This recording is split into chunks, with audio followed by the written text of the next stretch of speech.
Sabi nila, kapag nagmamahal ka, dapat ay handa kang masaktan at handa ka ring magpatawad. Hindi naman kasi sa lahat ng panahon, masaya kayo ng partner mo. Para tumibay raw ang inyong samahan, dapat may mga pagsubok at temptasyon na kailangan nyong malagpasan ng magkasama. Dear Mama Mia, tawagin niyo na lamang ako sa pangalang Max, short for Maxine. 38 years old at kasalukuyang nagtatrabaho bilang isang team manager sa isang malaking kumpanya dito sa Maynila. May asawa na ako at may isa kaming anak na lalaki. Si Ray, ang asawa ko, ay walang trabaho. Siya ang nag-aalaga sa anak namin at siya rin ang nag-aasikaso sa amin at sa munti naming babuyan. Dating nagtatrabaho sa abroad si Ray, ngunit may nangyari kaya ito hindi na muli pang bumalik sa Dubai. Mama Mia, masasabi ko rin na isa akong palaban na klase ng babae. Hindi ako umaayaw sa kahit anumang hamon ng buhay, lalong-lalo na sa pag-ibig. Hindi din ako mahinhin. Sa katunayan, Mama Mia, ay para akong lalaki kung kumilos. Dahil na rin siguro sa ako lang ang nag-iisang babae sa aming magkakapatid. May dalawa akong kapatid na lalaki, yung kuya kong si John at yung bunso namin na si Ron. Bata pa lang ay one of the boys na ako, Mama Mia. Yung mga kalaro ko ay yung mga kalaro din ng mga kapatid ko. Konti lang kasi ang age gap naming tatlo kaya magkakasundo kami. Mama Mia, hindi mayaman ang aming pamilya. Pero lumaki akong nagagawa ang lahat ng gusto ko. Hindi ako mahilig sa mga material na bagay. Ang hilig ko ay gumala sa kung saan-saan. Active kasi akong tao, Mama Mia. Pumasok akong varsity sa volleyball nung college days ko. Hindi naman sa pagmamayabang, Mama Mia, pero talagang magaling naman ako sa larong yon. Magpasa hanggang ngayon ay naglalaro pa rin ako kasama yung mga kabarkada ko. Nakakahiya man ding aminin, Mama Mia, pero isa rin akong certified lasinggera. Noong college ako ay lagi akong late kung umuwi ng bahay, hindi dahil sa klase, kundi dahil sa pag-iinom. Sa awa ng Diyos ay nakakauwi naman ako ng ligtas noon. Hindi din naman sa walang nanliligaw sa akin pero ayoko lang talagang magka-boyfriend nung mga panahon na yon. Alam ko kasi na kapag may karelasyon ka na, mababawasan na yung oras mo para sa barkada. At yun ang pinakaayaw ko, Mama Mia. Itong pagbabarkada ko ay laging ikinasasakit ng ulo ng nanay ko noon. Masaya kasi talaga ako sa mga kaibigan ko, Mama Mia. Walang judgment at hindi din naman sila mabisyo, maliban na lang talaga sa pag-iinom. Nagsawa na nga lang yung nanay ko sa kakasermon sa akin kaya dumating ang araw na hinayaan na lang niya ako. Basta daw, huwag akong babagsak sa klase. Salamat sa Diyos at nakagraduate naman ako at walang bagsak. Kahit nung makagraduate na kami, Mama Mia, ay nanatili pa rin yung samahan ng aming barkada. Yung iba nga ay nasa ibang lugar na nagtatrabaho pero nagsiset pa rin kami ng 2 araw sa isang buwan kung saan lahat kami ay magsasama-sama para hindi mawala yung bonding at yung aming pagkakaibigan. Mama Mia, isa ako sa maswerteng nabiyayaan ng ganitong klase ng pagkakaibigan. Pagka-graduate ko ay agad din naman akong nakahanap ng trabaho. Hindi kalakihan ng sweldo pero ayos na din kasi hindi naman ako hinihingan ng nanay ko. Bale, itong sahod ko ay para lang talaga sa aking sarili. Naging masaya naman ako sa trabaho ko, Mama Mia. hanggang sa malipat na nga ako sa sales department. Ang sabi kasi sa akin ay magaling daw akong mag-sales talk at hindi daw ako mahiyain. Nung una talaga, Mama Mia, ay hindi pa ako sure kung magtatagal ba ako. Pero nung nagtagal ay nagustuhan ko na naman din ang bago kong assignment. Nagkaroon ako ng chance na makausap at makakilala ng iba't ibang uri ng tao. Natuto ako sa mga clients ko at natuto rin ako tungkol sa kahalagahan ng pera. Sa kanila din ako na-inspire na magkaroon ng sariling negosyo balang araw. Kaya natutunan ko din pong mag-ipon nang sa gayon ay may magagamit na ako kung darating yung araw na mag-decide na akong ituloy ang pagnenegosyo. Mama Mia, hindi naman sa naghahanap ako ng love life noon. Pero iba din talaga kung maglaro ang tadhana. Dahil bigla kong nakita ulit si Henry. Isa po siya sa mga nag-attempt na manligaw sa akin nung college. Varsity naman si Henry sa basketball. Ayoko na sanang pansinin noon si Henry dahil sa totoo lang, wala talaga akong gusto sa kanya. Pero naging napakasugid niya sa pagdalaw-dalaw at panliligaw sa akin. Kahit nga sa trabaho ko ay bigla na lang itong sumusulpot na may dalang iba't ibang pagkain at syempre mga bulaklak. Lagi na nga akong inaasar ng mga kasamahan ko noon, Mama Mia. Panay din ang panunukso nila tungkol sa amin ni Henry.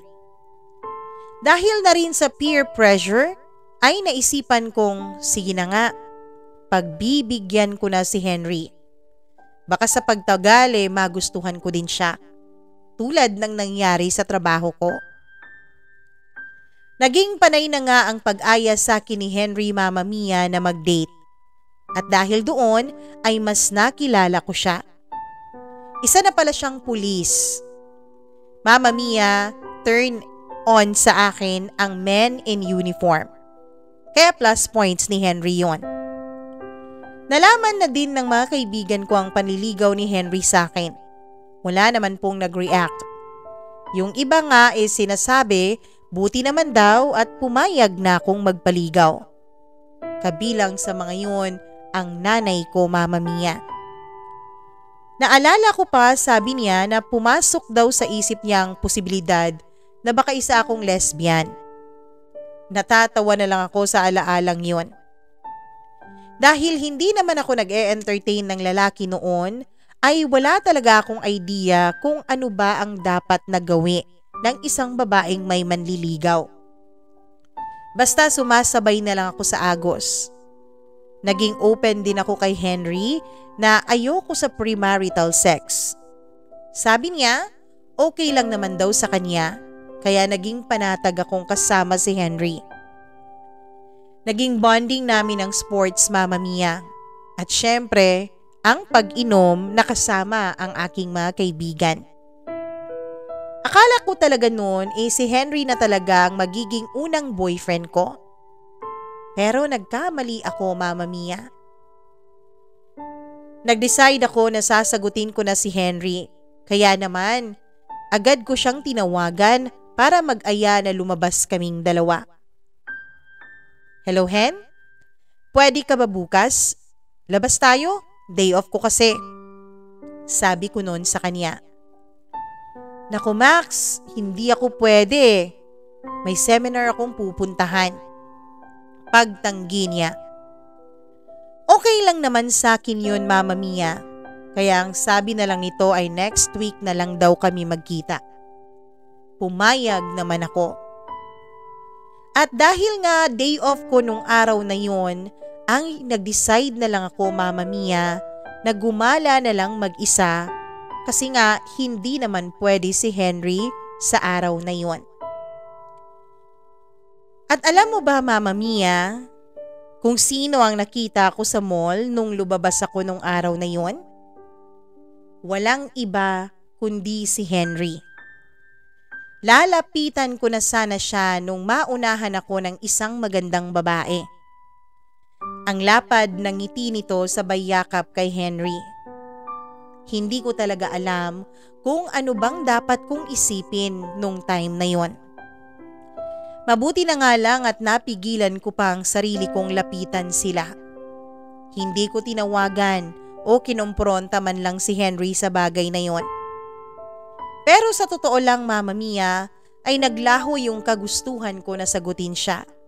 Naglaho ang katiting niyang pag-asa sa puso ko. Naikwento ko sa aking mga kaibigan ang nakita ko sa mall, Mama Mia. Sinabihan nila ako na huwag munang sagutin si Henry at gagawa daw sila ng paraan upang malaman kung sino talaga ang babaeng nakita ko. Yes, Mama Mia. Nag-ala Detective Conan ang mga kaibigan ko.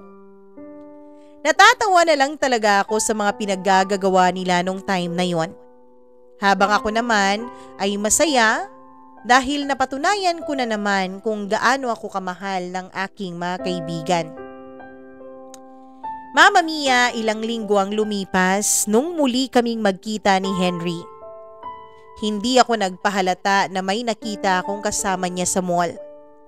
Same lang din naman ang ginawa namin. Kumain lang sa labas at nanonood ng movie. Sakto nga naman, Mama Mia, na yung pinanood pa namin, iyong lalaki ay madaming side chick. Buti na lang talaga at medyo comedy yun, kaya libre akong tumatawa nang hindi nahahalata ni Henry na siya ang pinagtatawanan ko. Ang hindi niya alam, Mama Mia, ay hindi naman talaga yung palabas ang pinagtatawanan ko nung araw na yun, kundi ang sitwasyon naming dalawa. Ilang araw pang lumipas nung kinumpirma ng mga kaibigan ko na si Henry pala, Mama Mia, ay may asawa na. 2 taon na pala ang lumipas nung magpakasal ang mga ito sa huwes. Ang sarap talagang magalit nung time na yon. Hindi dahil sa nasasaktan ako kasi mahal ko siya, kundi dahil sa kaalaman na muntikan na akong maging isang kabit. Hindi ako naghintay pa ng matagal at agad na akong pumunta sa location ni Henry. Sinampal ko ang gagong yun, Mama Mia. Nashock pa siya sa ginawa ko, pero nung sinabi ko sa kanya ang nalaman ko, ay bigla na lang siyang namutla. Naiinis ako, Mama Mia, dahil ang kapal-kapal ng mukha niya na gawin pa akong isang kabit. Hiniram ko ang cellphone niya para ma-erase ang number ko doon. Binigay din naman niya at nagpakagago talaga, Mama Mia, dahil alam mo ba ang nakasave na pangalan doon sa number ko? Tama, Mama Mia. Max, kasi Maxine. Pero ang karugtong ay bro.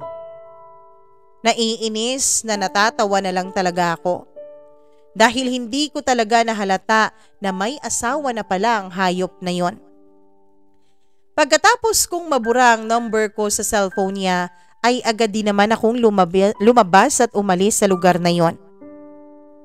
Kinagabihan ay nag-shot puno ako kasama ng aking mga kaibigan.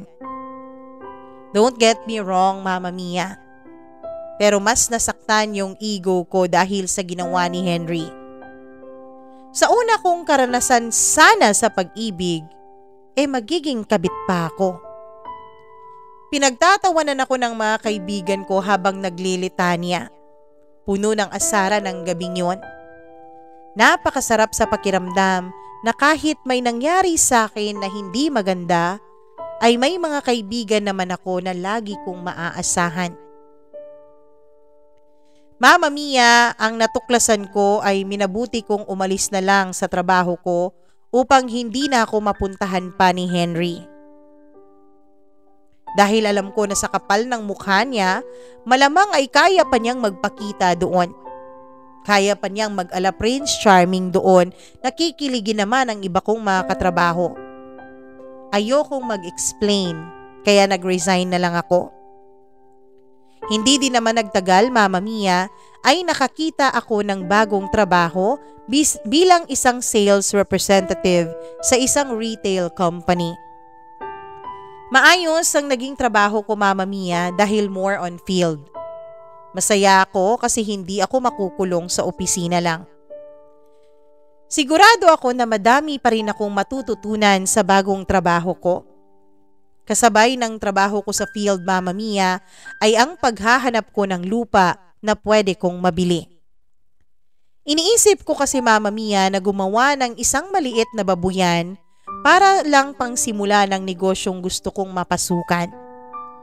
Tama naman, Mama Mia, at may nakita akong isang lupa.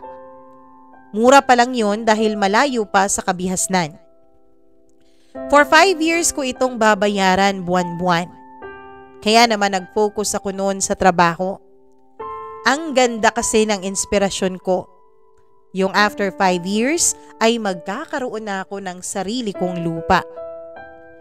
Hindi na din muna ako nag-entertain ng suitor. Tuloy pa din ako sa pagbabanding ko sa mga kaibigan ko kahit pa nga yung iba may karelasyon na at nag-asawa na.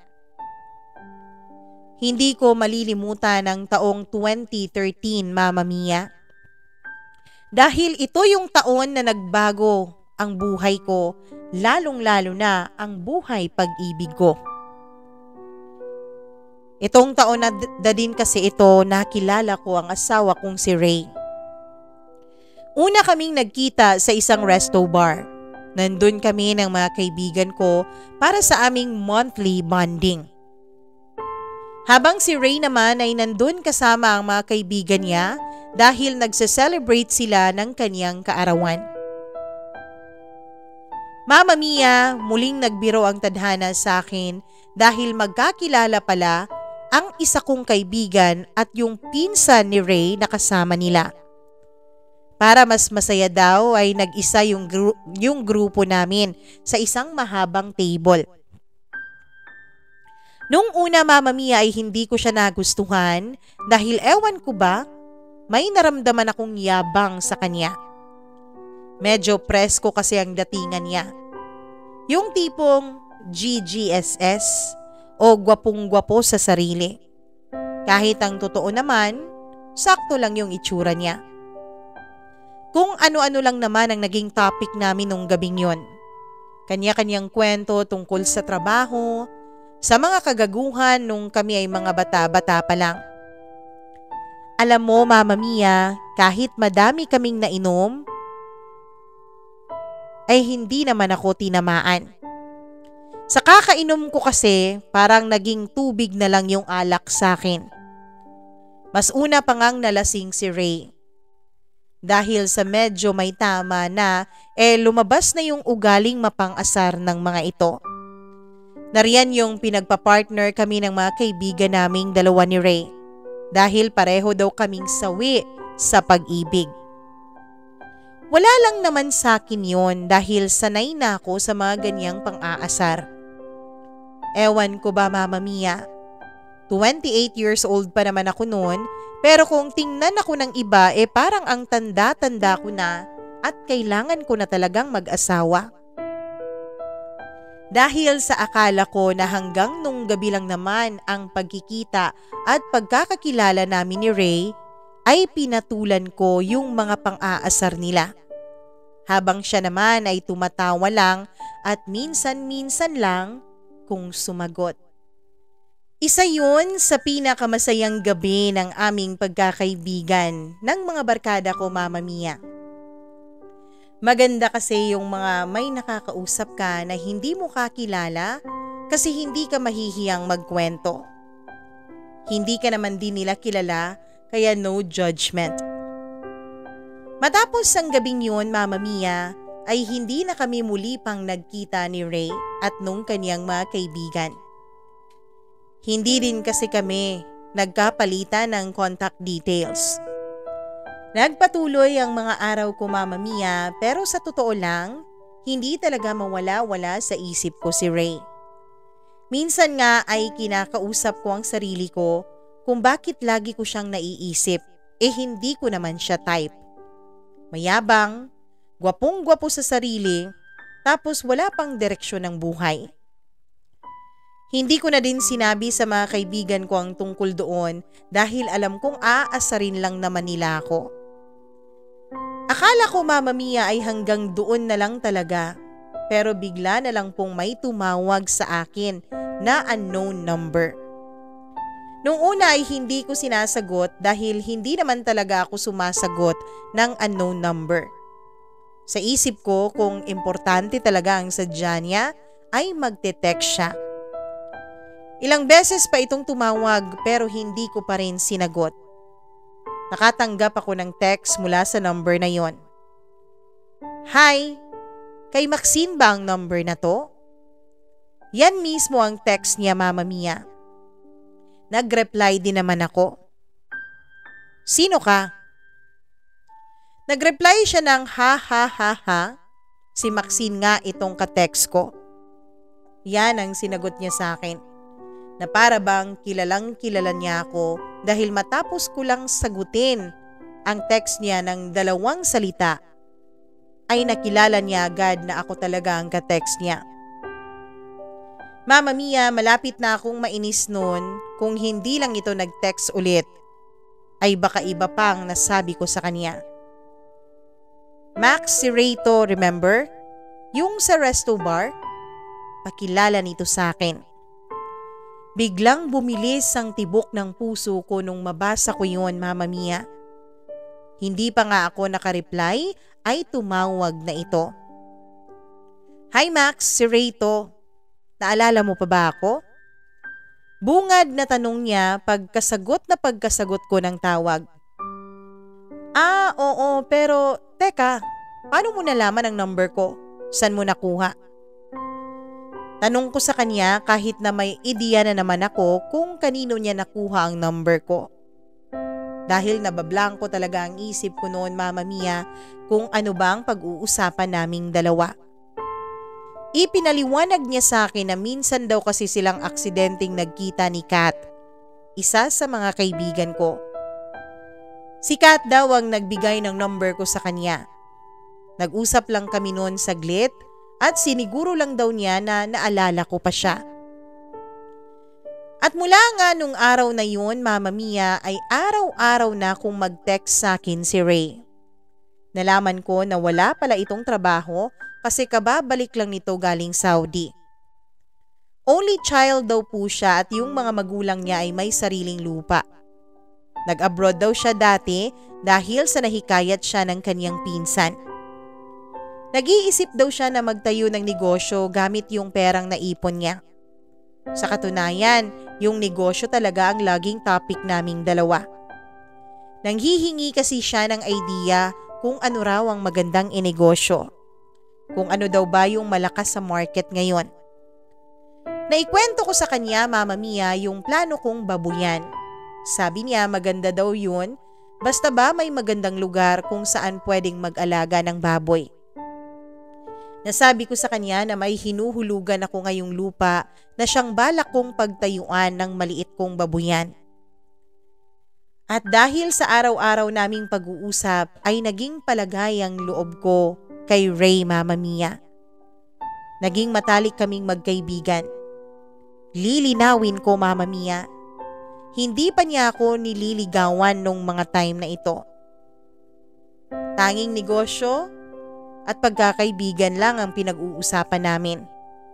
At talagang naging close lang kami. Minsan naman ay sumasama siya sa gala ng mga kaibigan ko. Mama Mia, sa paglipas ng panahon ay nagpatuloy ang aming pagkakaibigan ni Ray hanggang sa ipakilala na niya ako sa kaniyang mga magulang.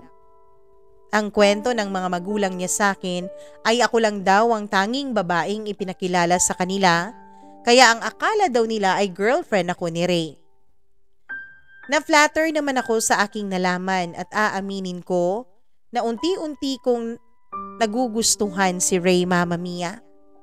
Hindi lang bilang isang kaibigan, kundi higit pa. Pero itinago ko ang pagkakagusto ko sa kanya dahil ayoko na kapag nalaman niya, mag-iba ang tingin niya sa akin. Ang gusto ko kung liligawan niya ako, yun ay dahil mahal niya ako at hindi dahil alam niya na gusto ko siya. Pero ewan ko ba, Mama Mia? Kasi parang wala naman siyang planong manligaw sa akin. Lahat na ng taong nakapaligid sa amin ay sinasabi na para na daw kaming magnobyo sa aming mga kilos. Pero agad namang itinatama ni Ray ang sinasabi ng iba. Sabi niya sa mga ito ay magkaibigan lang kami at wag daw nilang bigyan ng mali siya dahil nakakahiya raw sa akin. Sa loob-loob ko, Mama Mia, ang sarap na talagang ipagsigawan na sige lang, bigyan niyo pa ng mali siya. Baka sakaling matauhan si Ray at ligawan niya ako. Hindi ko maintindihan ang nararamdaman ko, Mama Mia. Bago kasi sa akin ang ganitong bagay dahil yung kay Henry ay hindi ko naman ito naramdaman. Okay lang sana, Mama Mia, kung ganito kami ni Ray o di naman kaya kung liligawan niya ako. Minsan nga, Mama Mia, ay naiisip ko, ano kaya kung ako na lang ang aamin sa kanya? Baka kasi nahihiya lang siyang sabihin yung feelings niya para sa akin. Pero sa tuwing susubukan ko naman ay lagi akong nauunahan ng hiya. Umabot na nga ako sa time na nag-give up na ako. Baka kasi hindi talaga niya ako gusto kaya nagdesisyon ako na iwasan na lang si Ray, Mama Mia. Sa tuwing nag-aaya siyang gumala ay tinatanggihan ko na. Hindi ko na rin siya madalas nire-replyan.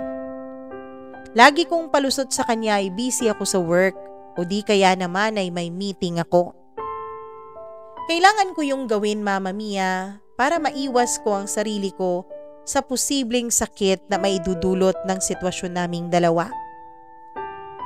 Pero aaminin ko man o hindi ang totoo, ay umasa talaga ako, Mama Mia, na kung bibigyan ko siya ng space, ay baka ma-realize niya yung feelings niya para sa akin. Isang linggo din po siyang hindi nagparamdam sa akin kaya naisip ko na hindi nga siguro niya ako gusto. Ngunit isang hapon ay na-corner niya ako dun sa office namin. Hindi na ako nakatanggi dahil nasa labas na pala siya ng workplace ko at naghihintay ng aming uwian. Pumunta kami sa isang tahimik na kainan. Nangungulit siya kung bakit daw bigla na lang akong nanlamig sa kanya. Bakit daw umiiwas ako sa kanya? Hindi ko siya masagot, Mama Mia. Kaya yung pagiging busy ko na lang sa work ang dinahilan ko. Buti na lang talaga at naniwala naman siya. Pagkatapos naming kumain ay niyaya ko na siyang umuwi pero sabi niya ay may pupuntahan pa raw kami. Wala na naman akong nagawa. Pumayag ako dahil hindi ko naman pwedeng idahilan ang trabaho kasi Sabado yun ng gabi. Ibig sabihin, Linggo kinabukasan at walang pasok. Pumunta kami sa resto bar kung saan kami unang nagkita.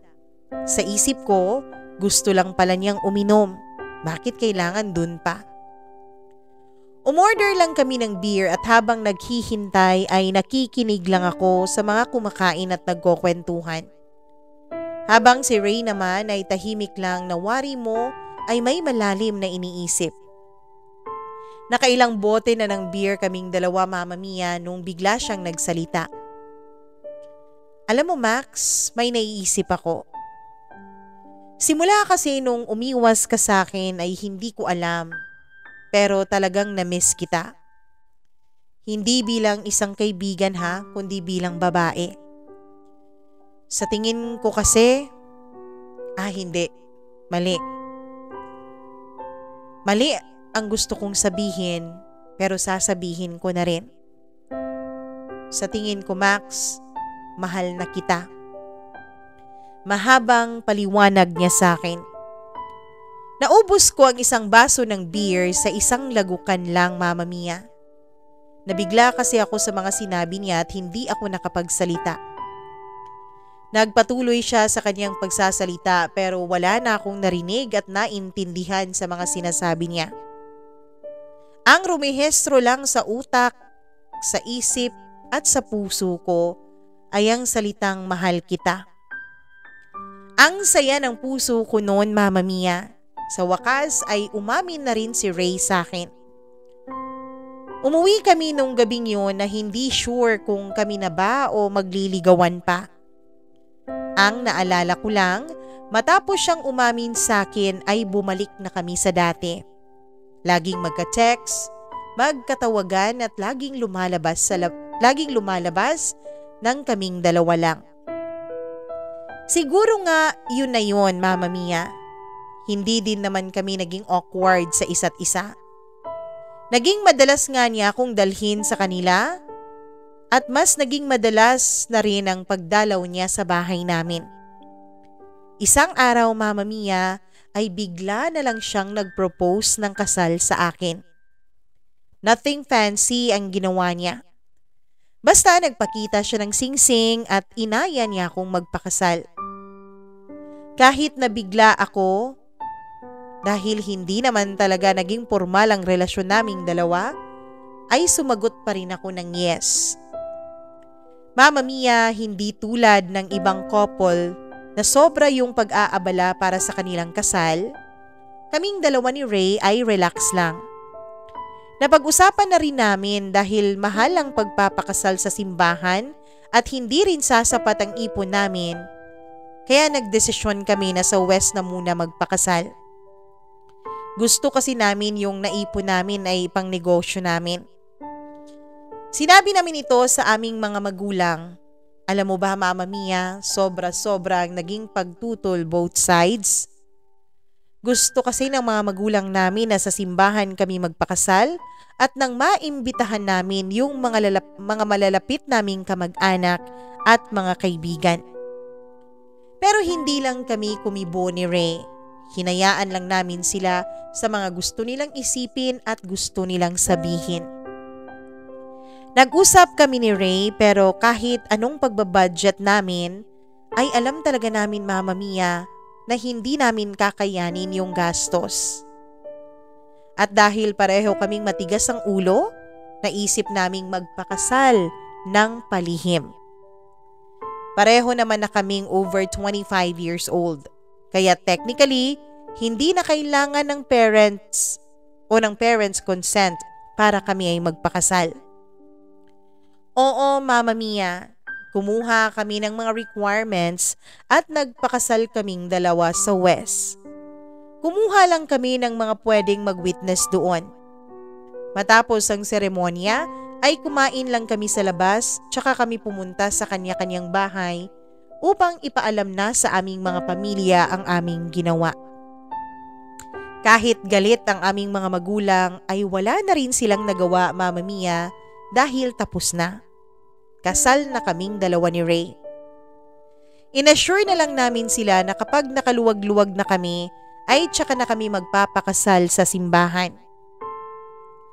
Mama Mia, ayaw namin ni Ray na makitira sa mga magulang namin. Kaya nag-decide kami na magrenta ng bahay.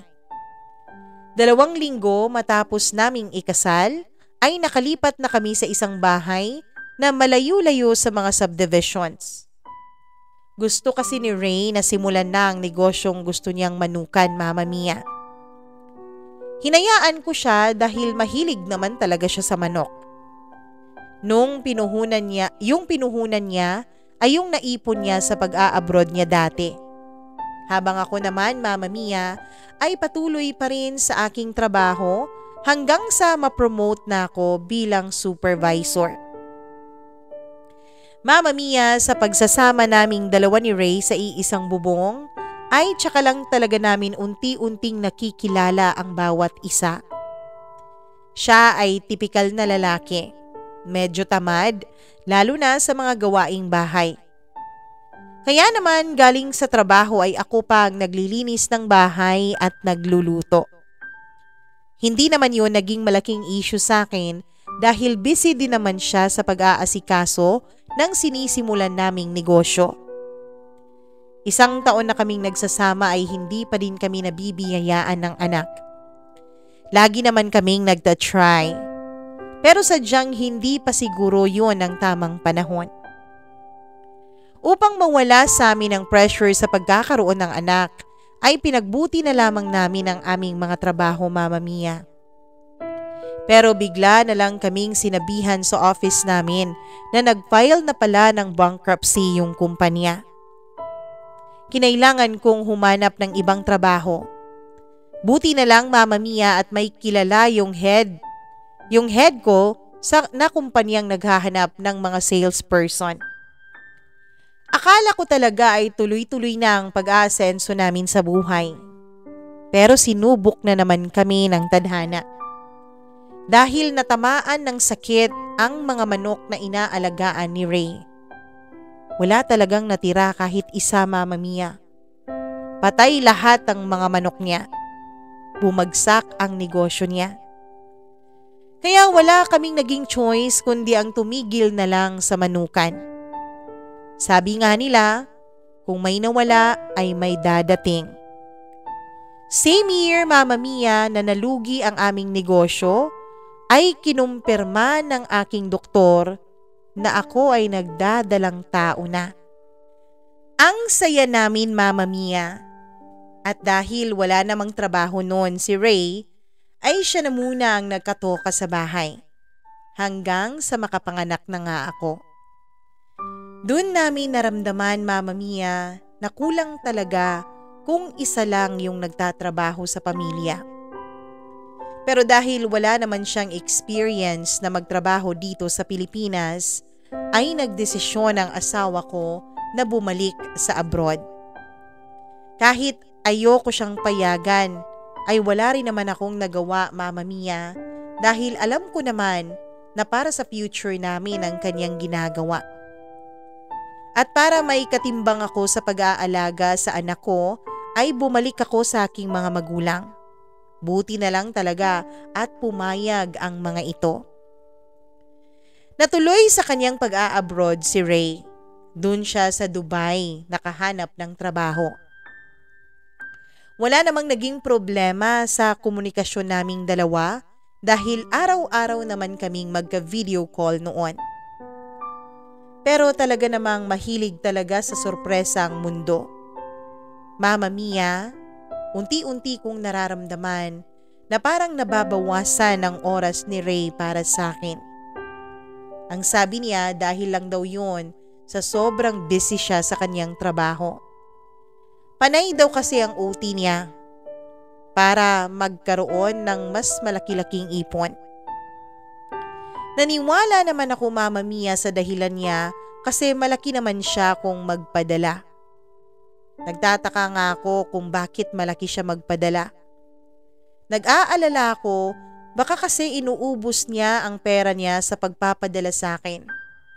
Baka lahat ng sahod niya ay pinapadala niya dito sa Pilipinas at wala nang natitira sa kanya para panggastos niya doon.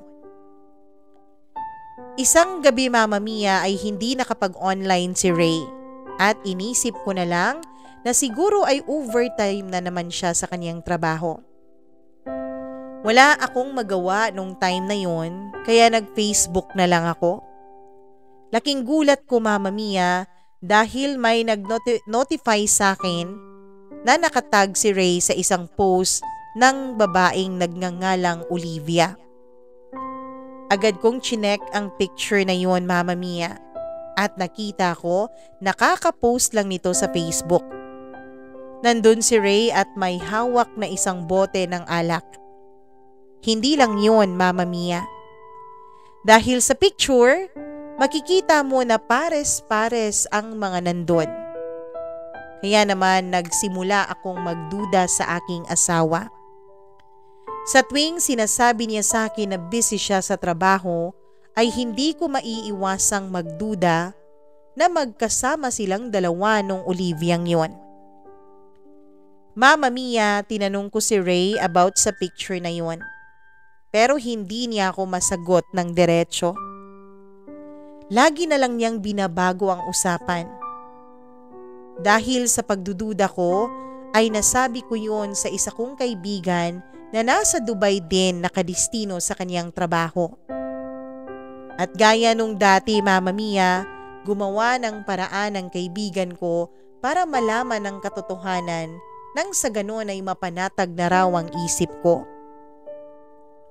Mama Mia, makalipas ang ilang araw ay nanlumo ako sa sinabi sa akin ng aking kaibigan. Ang babae daw yun ay katulad ng asawa ko. OFW din, si Olivia. Same din daw sila ng building na tinitirhan ng aking asawa. May nakapagsabi sa kanya na madalas daw magkasama si Ray at yung Olivia. Naiyak ako sa aking nalaman. Umuwi ako ng bahay na umiiyak habang nasa loob ako ng jeep. Hindi ko kasi akalain, Mama Mia, na magagawa sa akin yun ni Ray. Dahil sa sobrang galit ko ay agad kong kinontak si Ray. Nag-video call kami nung time na yon at hindi na ako nagpaligoy-ligoy pa. Sinabi ko sa kanya na kung gusto pa niyang mabuo ang pamilya namin ay bumalik na siya dito sa Pilipinas. Hindi ko na siya binigyan ng pagkakataon para makapagpaliwanag. Matapos kong sabihin sa kanya yon, Mama Mia, ay agad kong tinapos ang tawag. Napatunayan ko, Mama Mia, na ang asawa ko ay parang mga manok na kanyang inaalagaan. Tuto ka talaga kapag nariyan ang palay. Isang buwan din akong iyak ng iyak dahil sa nalaman ko. Naapektuhan nga pati yung trabaho ko, Mama Mia. Umabot pa sa time na yung boss ko ang nag-offer sa akin na mag-leave na muna dahil hindi na raw ako productive. Akala ko talaga, Mama Mia, ay pinili na ni Ray yung babae niya. Pero nagulat na lang ako dahil bigla na lang itong umuwi. Gustong-gusto ko nang makipaghiwalay nun sa kanya pero naiisip ko ang anak namin. Hinayaan kong magpaliwanag si Ray. Ang sabi niya, Mama Mia, ay natukso lang daw siya sa babae dahil sa sobrang pangungulila niya sa akin. Ang sabi din niya ay fling-fling lang naman daw yun. Laro-laro lang daw yung nangyari sa kanila dahil yung Olivia ay may asawa din pala na naiwan dito sa Pilipinas.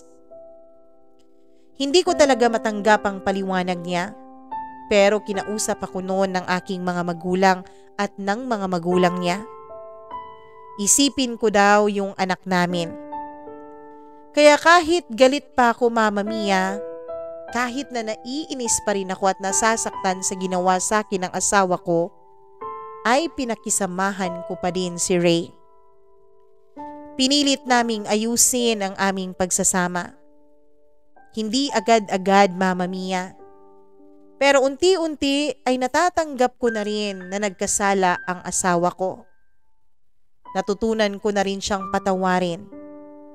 Pero Mama Mia, alam ko na hindi ko na malilimutan ang kaniyang nagawa sa akin. Inisip ko na lang na tao lang din naman ang asawa ko, Mama Mia, kaya nagkakamali rin siya. Bumalik kaming dalawa ni Ray sa dati naming gawi. Siya ang nakatoka sa bahay at nag-aalaga sa aming anak. Nakitira pa din kami sa mga magulang ko at nararamdaman ko, Mama Mia, na kahit ang mga magulang ko ay may galit din kay Ray. Kaya nung ma-promote ako ay nagdesisyon akong kumuha ng bahay sa isang maliit na subdivision. Kaya naman ang gastos dahil mas malaki naman ang sahod ko plus yung incentives pa na nakukuha ko ay nakakaya ko naman. Agad po kaming bumukod nung maibigay na sa akin ang susi ng bahay. Mama Mia, umaasa talaga ako na sa bahay namin ay maibabalik ko na rin ang tiwalang nawala ko sa asawa ko. Alam kong mahaba pa ang prosesong yun pero naniniwala ako na darating ang araw at maibabalik ko rin yun. Hindi na din naman ako binibigyan ng dahilan ni Ray para siya ay muling pagdudahan. Nung magsimula ng mag-aral ang anak namin ay nagdesisyon ako, Mama Mia, na simulan na ang negosyong matagal ko nang iniisip gawin. Ang babuyan na gusto ko. Ibinenta ko ang lupain na nabili ko dati at yun ang ginamit kong pampagawa ng babuyan doon malapit sa mga magulang ni Ray. Malaki kasi ang lupain nila doon at malayo din naman sa mga kabahayan kaya hindi bawal ang mag-alaga ng baboy. Sa ngayon, Mama Mia, ay unti-unti nang lumalago ang aming babuyan sa tulong na rin ni Ray. Siya po kasi ang nag-handle sa business namin, Mama Mia. Dahil ako ay busy sa trabaho ko. Natutunan ko, Mama Mia, na ang pagmamahal at ang pagsasama pala ay hindi puro saya lang. Dahil sa pagmamahal ay masasaktan ka, pero matututo ka ring magpatawad. At dahil nga sa pagpapatawad ko sa asawa ko, Mama Mia, sa wari ko ay mas naging matibay kaming dalawa. Araw-araw din namang pinapakita sa akin ni Ray na lubos siyang nagsisisi sa nagawa niyang kasalanan sa akin at hinding-hindi na yon mauulit pa. Alam ko rin, Mama Mia, na bukod sa pagkakamaling yun ni Ray, ay maraming pagsubok pang darating sa buhay namin. Pero hanggat magkasama namin yung haharapin, alam ko na hindi imposible na ang mga pagsubok na yon ay aming malagpasan at mapagtagumpayan. Hanggang dito na lamang, nawa ay maraming couple ngayon ang na-inspire sa kwentong ibinahagi ko sa inyo. Maraming salamat po sa oras. Lubos na gumagalang, Maxine.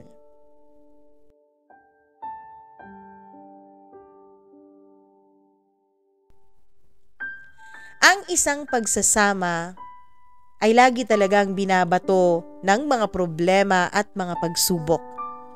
At ang mga pagsubok na ito ay maaaring mas magpatibay sa inyong pagmamahalan o pwede rin itong maging dahilan para ma-realize nyo na hindi kayo ang nakalaan. Kung ano man ang kahahantungan ng mga pagsubok na inyong pinagdadaanan at ng inyong pagsasama, kayo lang ang may desisyon nun. Dahil kayo lang naman ang mas nakakaalam kung ang pagmamahalan nyo ba ay dapat pang ipaglaban o isuko na.